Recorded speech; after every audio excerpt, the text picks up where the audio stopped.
Okay, so forgive me for this experimental video format. I wrote this down when I got it, and it's pretty long, but I know you like things in video form, so I'm gonna try to read this all to you the best that I can while giving you something to focus on. So, I'm gonna show you some crystals that correspond with the messages you're getting, and you can look at that, and I will try to read the screen and make it sound as natural as possible. And I'm sorry if I mess up, or if this is just weird looking, but we are going to try. Okay. So the message starts with the fact that your root chakra is being very activated right now. And root chakra, that's red. So I've got a mookaite crystal right here. Red and black. A little bit of yellow. Anyway, that's like the main chakra I see lighting up for you right now. And I can see you're very focused on work, and that's good for you.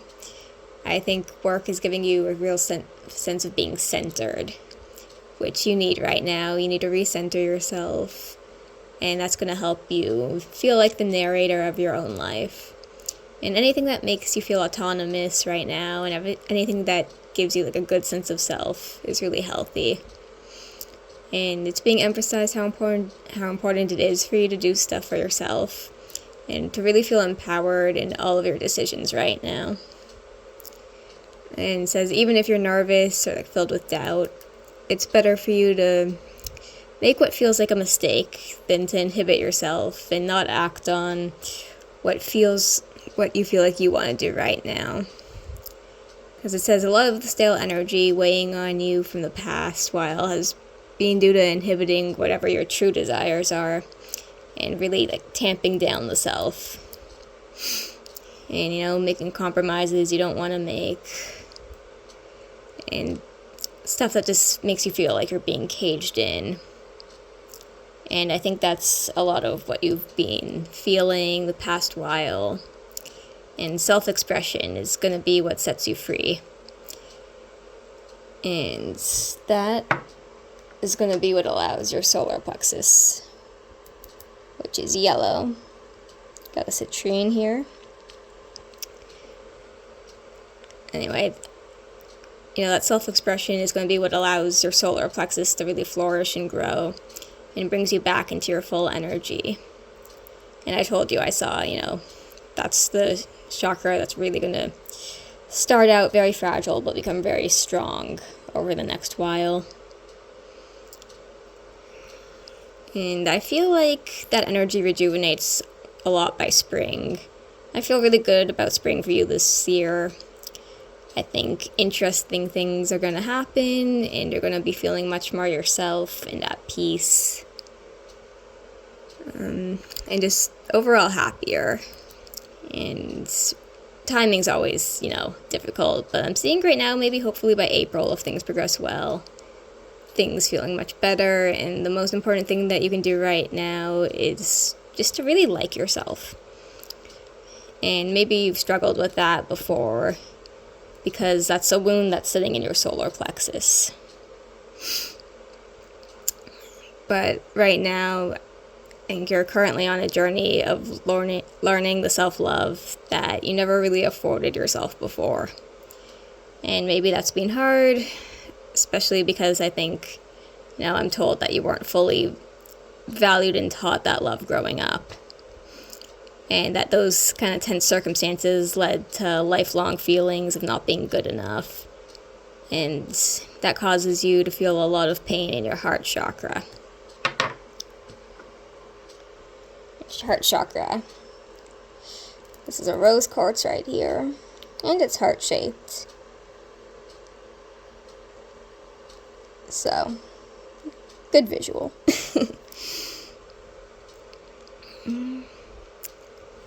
Scroll down a bit, hold on.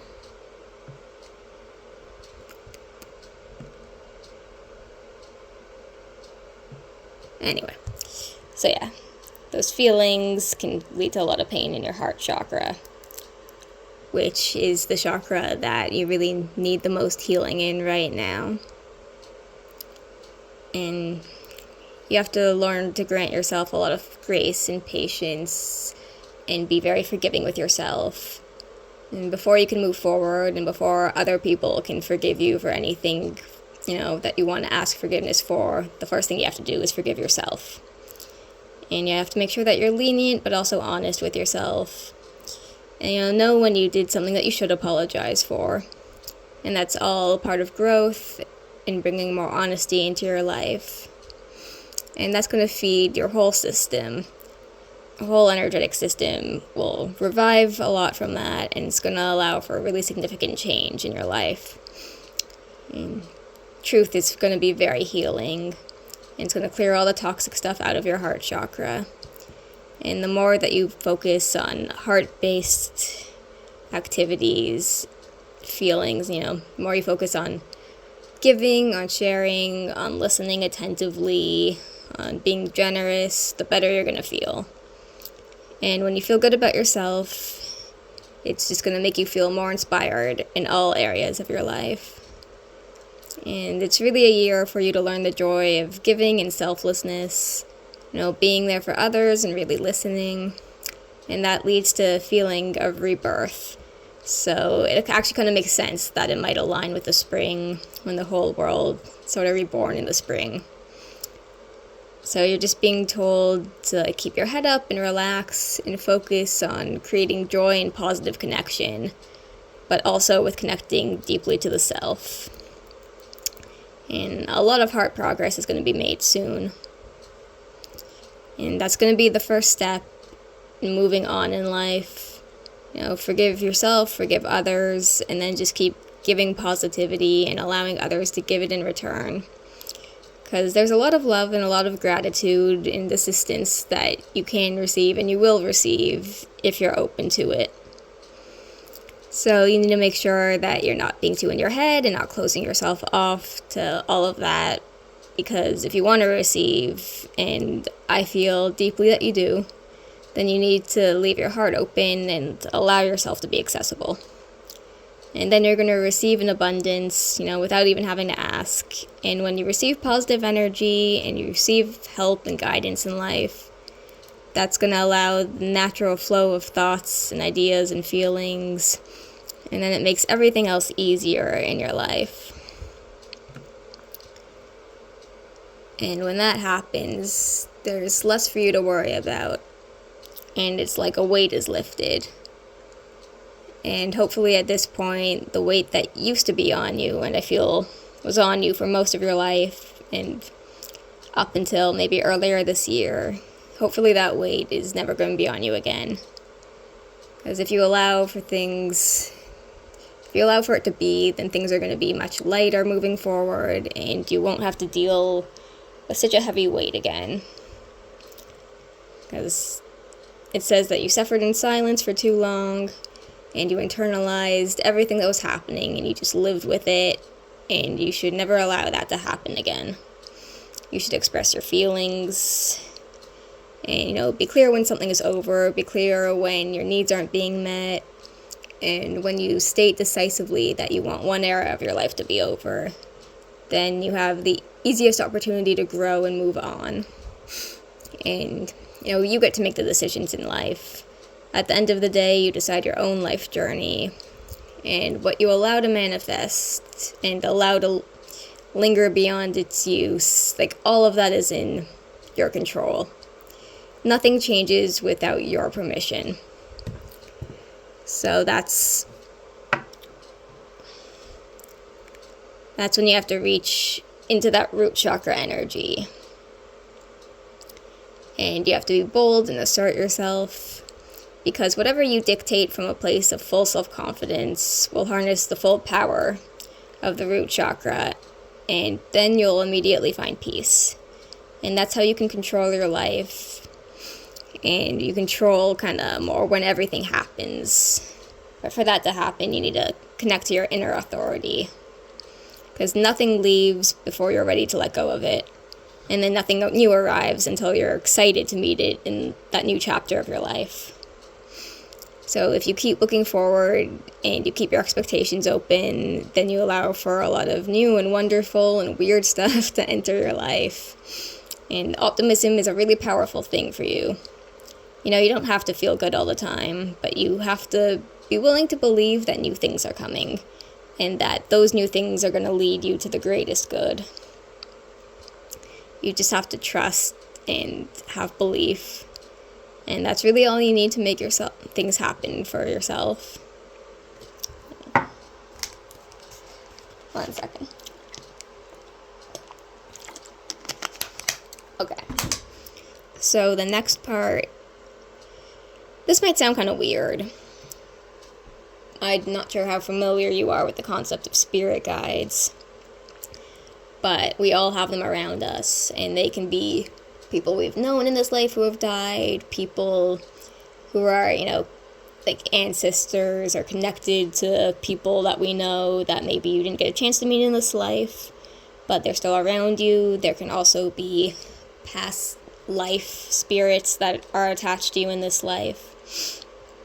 And typically everyone kind of has, I've noticed, one main guide who often speaks up for the other side and is the most often to give messages. And sometimes it's not a lot of the time actually, I feel like it's not who the person necessarily expects it to be. Sometimes it's a bit of an obscure one. And I've been able to see a couple consistent guides around you, and we can talk more about that if you want. But there's one that appears to be your central guide. And that's, he says that he's your great-grandfather on your dad's side, all paternal, like your dad's dad's dad, your great-grandfather. And I don't know that you ever met him in this life. I don't really get the indication that you did, but you can correct me if I'm wrong. But he acts as a primary guide, and he's the one that delivers a majority of the messages that I get that revolve around you. And, we connect to our spirit guides through the crown chakra, which is purple. I don't actually remember what kind of crystal this is. So it's a very deep purple. If you can see it in this light, probably not well at all. It might look black. But I promise it's purple. Okay, where was I? Right, okay. So, writing this down, I kind of felt your great-grandfather around you again. And, he's a spirit with a very powerful presence. Not loud, not flashy, but very strong and, almost intimidating. And I think he was kind of a stoic and yet a commanding person. I don't know if you know anything about him. He's kind of austere like that. And he's around you a lot. And he can be pretty serious and kind of a bit scolding, different guides kind of have different ways of delivering messages and totally different presences. But that's kind of how he comes across, and he watches over you constantly. And he tells me that he does not like the way that you were raised. And he wishes that your family had done better by you, including your father, which would be his grandson. But he's critical of him and the way that he handled things when you were growing up. And he says that he's proud to see you currently standing up for yourself and trying to move forward in life and in career. And he doesn't want you to ever doubt that you can rise above where you come from and, where you started, and just make a better life for yourself. He says that good circumstances were never just handed to you as a child, and that you didn't deserve that. But the reason these things happen is it's past life karma that plays out. And he says you especially have a lot of karma with your mother, who has still a lot to learn, physical age in this world has very little to do with it. He says, she's got a childish soul, and she has a lot of development that still needs to be done. In a lot of ways, she's still at the beginning, and I think caught in kind of a process. And she has a lot of karma that she's not dealing with, and that she has to straighten out over her lifetimes. And, that's where a lot of her behavior comes from, and why you might clash or not understand her and not feel like you're benefiting from her behavior a lot of the time. Now, your great-grandfather says that you remind him a lot of himself, not so much through personality, but through circumstance, because he also had a tough life and a lot of challenges, and he had to find his own way and persevere. And I feel like he was someone who took a lot of initiative and didn't let things, stop him, and he just knew what he had to do and he got it done because he didn't have another choice.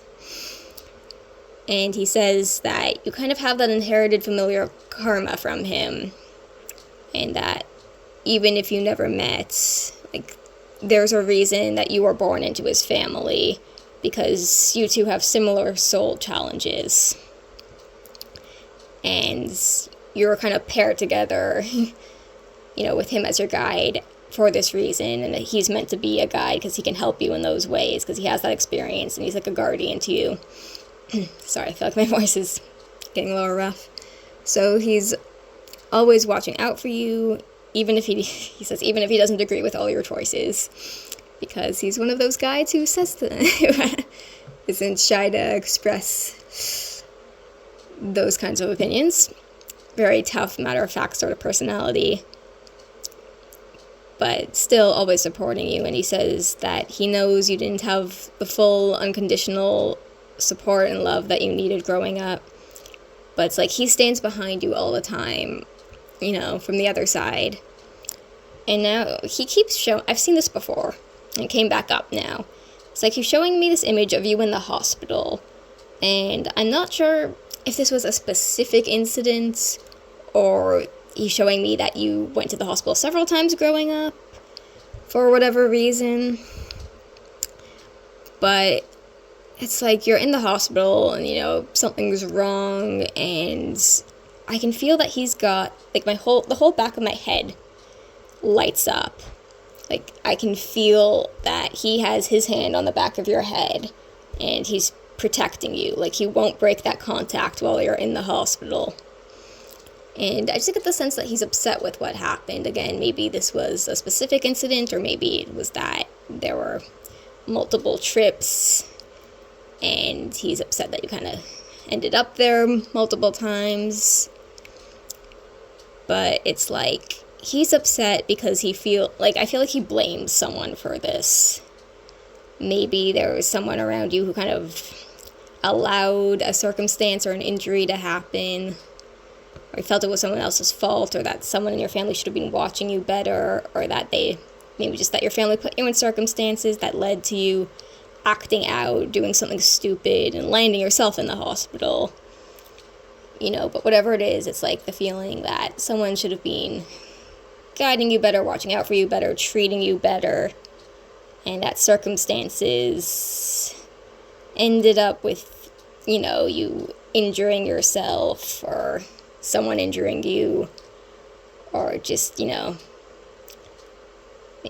something happened, someone really wasn't there to care for you, or maybe they weren't there in the hospital when they should have been to care for you at that point. Whatever it is, I see this kind of imagery. And, whatever all of that is, it's he just wants to show you that no matter what's happened to you, he's always been around, and he's always been there, and he supports you no matter what, and he's there in those low moments, or when things might seem scary, uncertain. If you're in pain, if you're struggling, he's just always been around. And he says he's sorry for how others have failed you, but he wants you to be strong for yourself and just to keep carrying forward, and he believes in you and your ability to change your circumstances and to grow from everything and to be a different person than maybe your parents or other people in your family who you don't want to emulate. And, he thinks you can do better for yourself and for your future and for the people around you. And, he just wanted to make his presence known. So, maybe that all sounded strange. Maybe you're not really familiar with the concept, or there's a lot to take in, or, you can just sit with that. Whatever that is to you.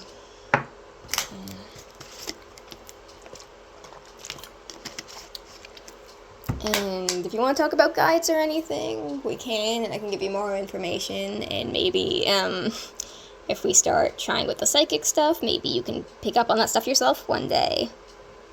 And actually, I wanted to say that, in regards to that, here I have a lapis lazuli, which connects to the third eye chakra. I feel like I'm getting the worst colors and visuals on this under, my gross lamplight and with the computer light. But I just keep feeling very strongly about your psychic ability. And I keep getting all these little visions of, it's like you're sitting meditatively, and your third eye opening, and it's like, I keep getting this vision, it's like you're sitting kind of in a, meditative, yogi position. I could see your eye opening and closing, and I feel like all this energy is passing through you, and it's like, I keep seeing it, and it's getting stronger, and I just realized I'm not even holding this in frame.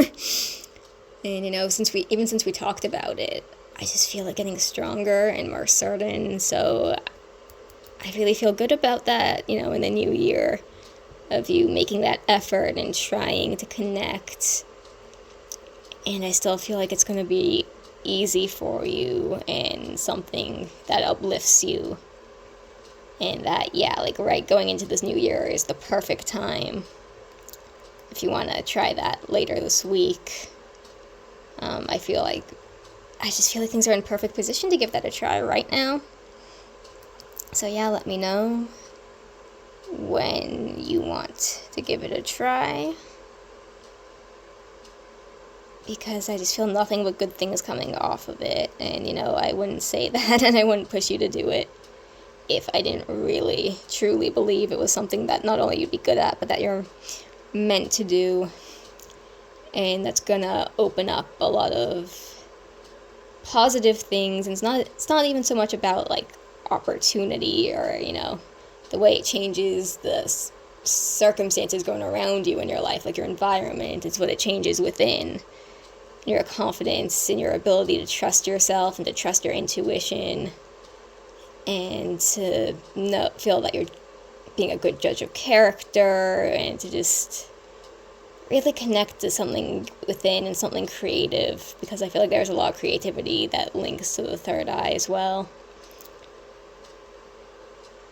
And, for someone who I think is creative and likes to do artistic things, I think it's gonna do a lot for you there. And when you have a good sense of self and sight, and you really know what you want, and you get this extra vision, I think it's gonna help you create something. Because I always feel like you create something yourself, maybe in the film industry or in writing, that kind of tells your own story in some way that really connects to you. And once you got that creativity flowing, once you got that insight open, I think it's going to help you to create and to find that thing you're really meant to make. And that expression is going to flow from you really freely. And you're going to help yourself, and you're going to help other people too. When you tell those stories, and when you make the kinds of things you want to make in your own way. Again, sorry for the quality of this whole setup, but I did my best, and I hope this was all interesting to you, and you can let me know what you're thinking. And whenever you might want to get started on the energy reading, whether that's, this week, next week, whenever, let me know. And that's all.